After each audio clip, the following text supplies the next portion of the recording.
Good evening. My topic is on Ronan Pallan's The Constructivist Underpinnings of the New International Political Economy. So, what is constructivism? It was coined in the early 1920s by Soviet artists and architects to describe a new artistic movement. Constructivism today, however, is used to describe an epistemological position that has little resemblance to Soviet constructivism. Epistemological constructivism is defined as knowledge that cannot be the result of passive receiving, but is inseparable from the process of knowing. Knowledge is expressed in symbolic forms like photos or equations. In sociology, constructivism is used to denote the idea that reality is socially constructed. The claim that significant aspects are historically and socially constructed. Constructivism was rooted in a theory of the subject as a paranoid construct. There are two reasons for attention that constructivism deserves. The first is constructivism, or one version of it, gained popularity in international relations. And the second reason is that there is a distinction between economic and political economic theory and cultural theories. Now, there are two kinds of constructivists: the radical constructivists and the mild constructivists. Radical constructivism denies an object's stand for knowledge, and the mild constructivism rejects separation between the observer and the observed. Constructivists are interested in orthodoxy because it tends to represent itself as natural, self-evident, or even common sense. It talked about knowledge viewed as a cumulative process. From early on in humanity, we had low levels of knowledge. Knowledge was our basic instincts for survival. However, over time, humanity slowly builds up knowledge and better understanding of oneself. Since the discovery of the scientific method, humanity found a new and superior methods of obtaining objective knowledge of itself and of the world. Scientific method was made so that knowledge would be public and so that experiments will have validity. Hobbes developed the laws of physics or political science.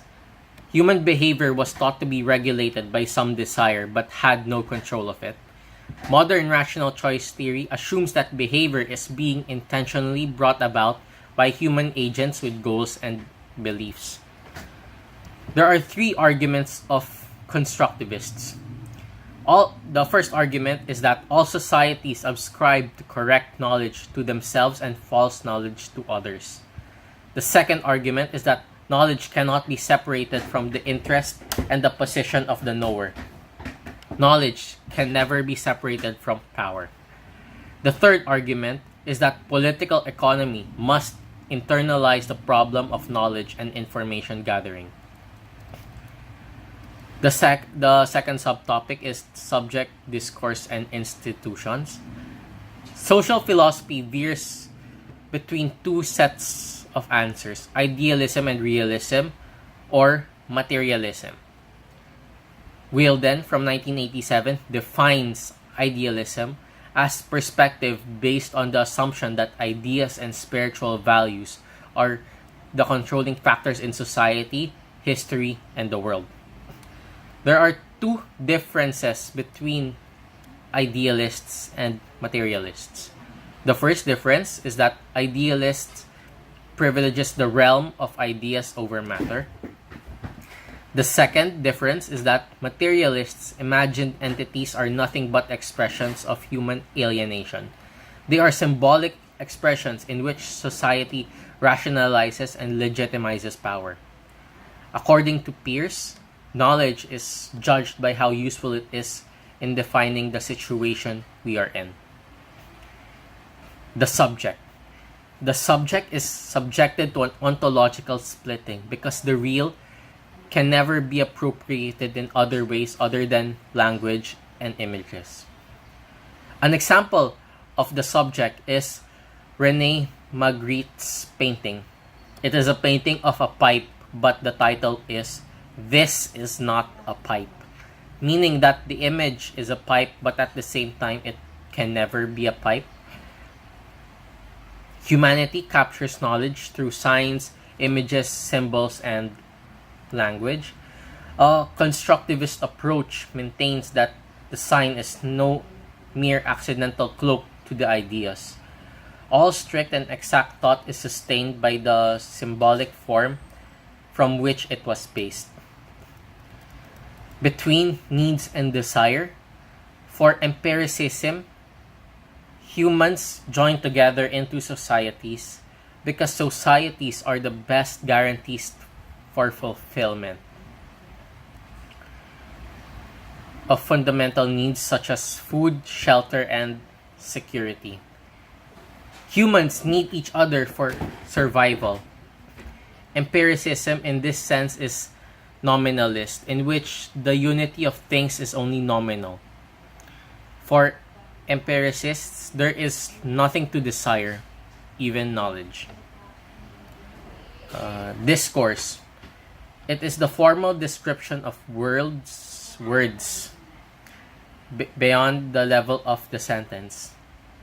Lacanian theory demonstrates the subjectivity and individuality that emerges in discourse.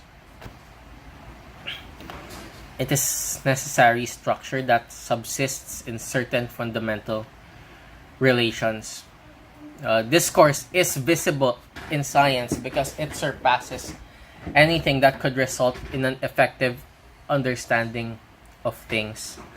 Science involves the construction of realities that had no answers before. A constructivist interpretation of the ancient city's political economy. In the ancient city, it was not named what ancient city it was. In the ancient city, the household was a visible link between the living and the dead. The living had the duty to continue on living and carry on the name of the dead. The city was perceived as a community of families, each of which is sovereign entity. The city adopted interfamilial democracy. The ancient people accepted the market, land, which was sacred due to the link between the dead and the living. The city was structured around the foundational myth which served as the truth of the ancient people. They found positive affirmation for their truth. The idea of the myth was structured around practice, but the myth in turn was supported and maintained by practice. Constructivism in the ancient city was structured as a discourse, but the modern world is equally constructed around foundational myths. An example of this is the nation. Realists maintain that states seek to grow their wealth and power. Profit motivates the state so they can buy more consumer goods. Marxism and discourse. The Marxian theory of exchange value is based on imaginary relationships. Commodity, as defined by Marx, is defined as an external object through its qualities satisfied human needs of whatever kind. Marx stated that wealth of societies in which the capitalist mode of production prevails appears as an immense collection of the commodities. A capitalist society carves out modern, acquisitive, sovereign individual, which is a mere representative of owner of the commodity. Social institutions and constructivism. An individual's behavior is structured by something called social structure. To a constructivist, structure designates the configurations of the perpetual field whose articulated by certain lines of force and giving every phenomenon its local value. The longer an institution, the more natural it would appear. Family, contract, sovereignty. These are all institutions. These institutions prescribe human behavior. Social change takes place as an institutional change, and hence it is path dependent. Institutions are said to be sites of power struggles. To conclude, the new or critical IPE is founded upon a theory of the subject as a paranoid construct, as opposed to standard economics, which begins from the theory and ontology of the individual and their rights and duties. Here it is the opposite. The individual or subjectivity of liberalism is viewed as a hypothetical proposition, and modern subjectivity is viewed as a historical contingent. The Lacanian theory of the subject tells us that the new IPE insistence on the constructivist and historically contingent nature of modern society is not a moralizing whim, but it is founded upon a theory of the subject.